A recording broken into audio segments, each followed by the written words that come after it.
якутская литература на сегодняшний день считается одной из самых таких продвинутых в Российской Федерации, одной из самых таких наиболее полных, развитых, ну, по сравнению с другими субъектами, пусть они там не обижаются. Но это я не свою точку зрения говорю, я говорю вообще мнение критиков, мнение литературоведов, мнение специалистов.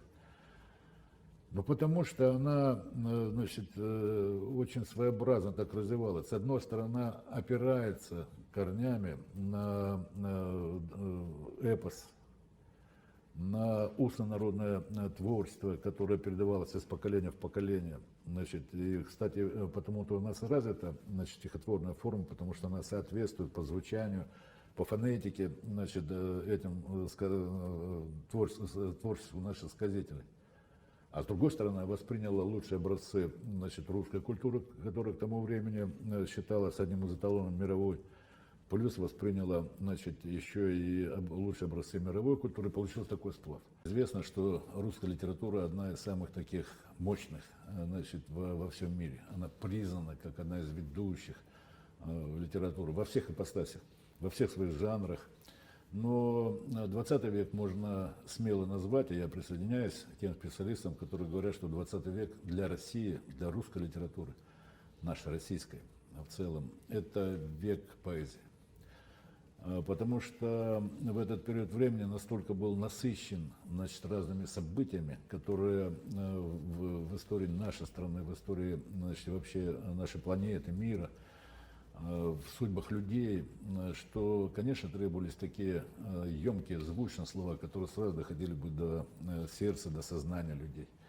И именно поэтому 20 век родил очень много таких поэтов, которые вошли в историю мировой литературы. Вот наша якутская литература, она, ну, возникла, можно сказать, в начале 20 века, и основоположником ее считается, справедливо совершенно считается, Алексей Кулаковский. Одновременно почти с ним, рядом с ним творили наши классики якутской литературы. Значит, это и Аниподис Сафронов, и Платон Аюнский, они заложили основы нашей литературы. Причем удивительно, что она была заложена ими, значит, ну и другими людьми, которые в тот период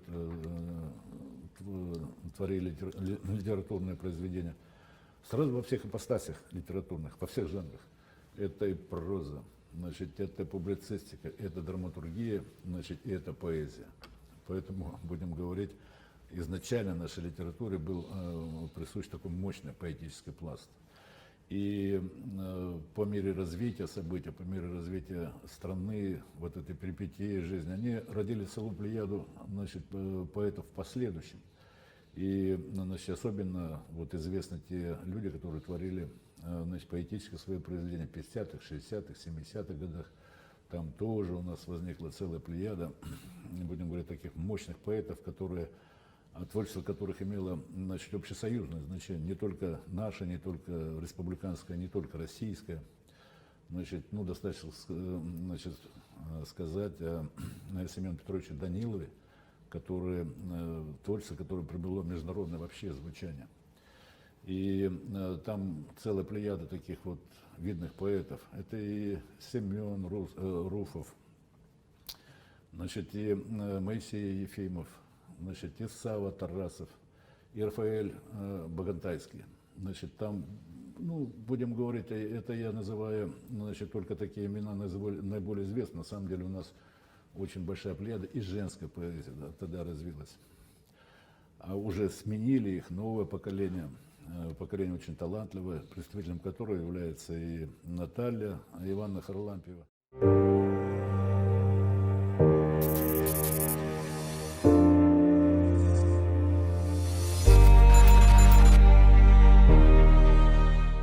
Ну, давайте вспомним, что это за годы. Ведь это не только годы глубокого такого экономического, социального кризиса, разрухи в стране, но и годы такого идеологического перелома, что ли. И наше общество, оно разбилось на отдельные части, на отдельные кусочки, значит, и была неоднозначная совершенно оценка прошлого, неоднозначная оценка творчества, значит, наших выдающихся людей в любой сфере деятельности, и в сфере политики, и в сфере культуры, значит, в сфере литературы. И такое бурлящее, кипящее, значит, что ли, время. И, конечно, требовалось очень много такой мудрости, выдержки, усилий для того, чтобы как-то объединить людей, для того, чтобы не потерять, значит, те, будем говорить, основы, которые нас объединяют, а не разъединяют. Значит, это было очень сложно, такое время. Надо дать должное Михаилу Ефимовичу Николаеву, который очень много внимания уделял и духовности, и идеологии, значит, и благодаря его поддержке у нас сохранились и союзы писателей, и, в общем-то, как бы литературная жизнь, писательская жизнь не замерла, значит, так. Но это сложно было время. Мы не замкнулись в себе, а и вот всегда тогда отмечали, что на самом деле, скажем, вот именно Якутия была, значит, таким, один из наиболее активных субъектов федерации, где вот проводилась работа по объединению литераторов всех. У нас сейчас гостями были и руководство Союза писателей России, и писатели из других краев, областей, республик. Значит, это проходило в Якутске, значит, это мероприятия, которые проводили здесь. Ну, тогда ЛРОС учредила большую литературную премию России, значит, где, ну, которые получили действительно очень заслуженные такие, значит, лучшие работы русских писателей, российских писателей в целом. В том числе и наши республиканские лауреаты были. И я вот, как бы приходилось мне общаться с руководством Союза писателей, и когда работал в ЛРОСе, и вот, будучи президентом Республики Саха-Якутия, значит, я должен сказать, что они с огромным уважением относились к республике, к нашему общему стремлению, ну, как объединить, участвовать в объединенных процессах, значит, в Российской Федерации. И с каким большим уважением они относились к нашим литераторам, Николаю Алексеевичу Лугину, который вообще-то, ну, с благоговением они относились.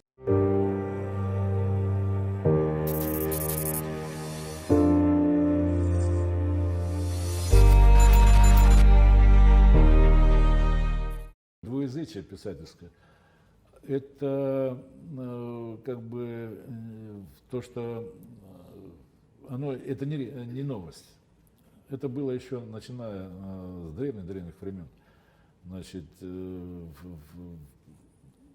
скажем так, вот если говорить о французских писателях, ну, тот же самый Александр Дюма некоторые свои произведения написал на английском языке, хотя он француз. Ну и Набоков наш на английском. Так, Набоков на английском писал и так далее.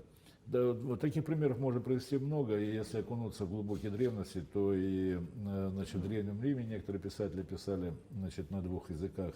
Ну, вот классический пример, значит, все писали на греческом, как древнем языке межнационального общения, как сейчас назовем их, так, и на римском языке, значит, который сам потом заменил греческий в качестве языка межнационального общения. Ну, то есть попытки такие всегда были, но именно вы совершенно правы, именно в нашей стране он стал феноменом.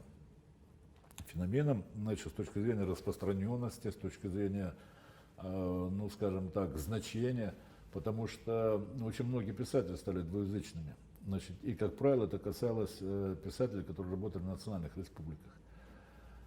Ну, понятно почему.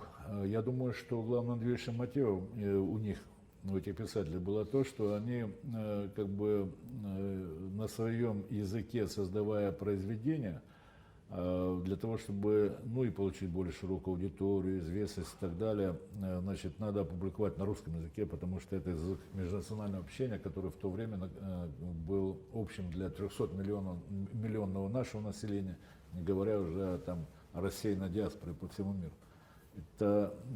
Но когда делают переводы, то любой перевод, он на самом деле не отражает полностью богатство мысли, значит, и так далее, потому что, как бы, поэтому здесь была дилемма: либо ты сам делаешь себе перевод, значит, так, либо, значит, ты создаешь произведение новое на русском, допустим, языке.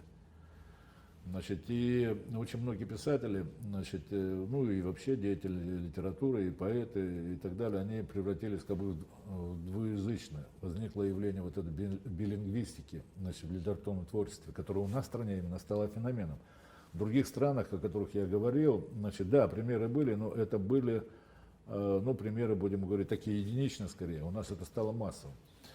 Ну и вот это первая причина. И это позволило, значит, создать действительно нашу общую советскую, значит, ну а теперь вот российскую литературу как бы не ограничивающийся творчеством русских писателей, русскоязычных чисто писателей, а как симбиоз всех, значит, и литератур национальных, и на самом деле в том-то ее богатство, что в ней, значит, мы говорим, когда о нашей российской литературе, это литература всех народов. И классиками в ней стали, значит, люди, которые представляют национальные литературы. Ну, помните, если взять советское время, там, Чингис Айтматов там, и так далее, если брать, значит, нашего же Семена Петровича Данилова, который считался вообще классиком, значит, русской литературы в целом, с точки зрения поэтической, значит, и так далее. Это тоже такое следствие, значит, выхода на более широкую аудиторию, более широкую публику и создания новой культуры, сплава такого. Это очень важно, это очень полезное, как я считаю, значит, такое явление. Ну, а в качестве побочного, ну что ли, или как бы дополнительного фактора, который сыграл в этом, это, конечно, сыграла кириллица. Вот как бы мы ни относились, значит, к нашей азбуке, кириллице, кириллица на самом деле, значит, одна из самых удобных систем алфавита вообще, которая существует у нас на планете. Один из самых удобных. Вот, ну, во-первых, у нас нету то, что называют диатомией или дихотомией, там, ну, допустим, когда один и тот же звук нужно обозначать двумя буквами, или разный звук по-разному звучит в разных сочетаниях и так далее. И это ведь на самом деле усложняет и затрудняет литературное творчество. Вы знаете, что Бернард Шоу, знаменитый там писатель, он пытался как бы изменить, значит, английскую латиницу, которая применялась в английском языке, или английский вариант латиницы. Он считал, что невозможно создать, ну, такие как бы произведения на том варианте, который сейчас есть в английском. И он объявил даже конкурс. Значит, несколько десятков фунтов стерлингов, в его время это была фантастическая сумма, где он сказал, ну предложите какой-то другой вариант, значит, так, английского алфавита. Но не получилось ничего. Значит, вот кириллица в этом смысле удобна. Значит, она удобна еще и тем, что, смотрите, в ней хотя бы количество, значит, букв, значит, больше, чем, предположим, той же самой латиницы. А это значит, что в соответствии с законами больших чисел это вступают чисто кибернетические, такие математические, значит, что ли, значит, факторы, когда и больше выражения, больше понятий можно выразить. Значит, так. И поэтому вот распространение кириллицы, оно сыграло большую роль еще в том, что, ну, достаточно легко было перейти на двуязычие. Значит, так, это такой важный фактор. И когда сейчас некоторые пытаются перейти на латинский шрифт, ну, те же самые казахи, то я думаю, что у них будут затруднения. Причем затруднения такого длительного характера, потому что для того, чтобы осмыслить все это, значит, весь пласт, начиная от быта и кончая наукой, это надо не одно десятилетие, а столетие на это уйдет. Вот, я думаю, вот как бы, причем, видите как, когда мы говорим о двуязычии писателей, то, значит, интересно, что вот как массовое явление в других странах оно не возникло. Значит, ну и кстати, и алфавит не распространился, вот коренные народы, вот если взять Северную Америку, вот коренные народы, которые сохранились еще в Северной Америке, они не восприняли английский алфавит, а у нас в России алфавит стал общим. Значит, так, и поэтому тут такой, видимо, такой очень сложный процесс. А самое главное, как говорил Лев Гумилев, это общая историческая судьба. Она рождает одинаковые проблемы, одинаковые мысли, одинаковые стереотипы поведения.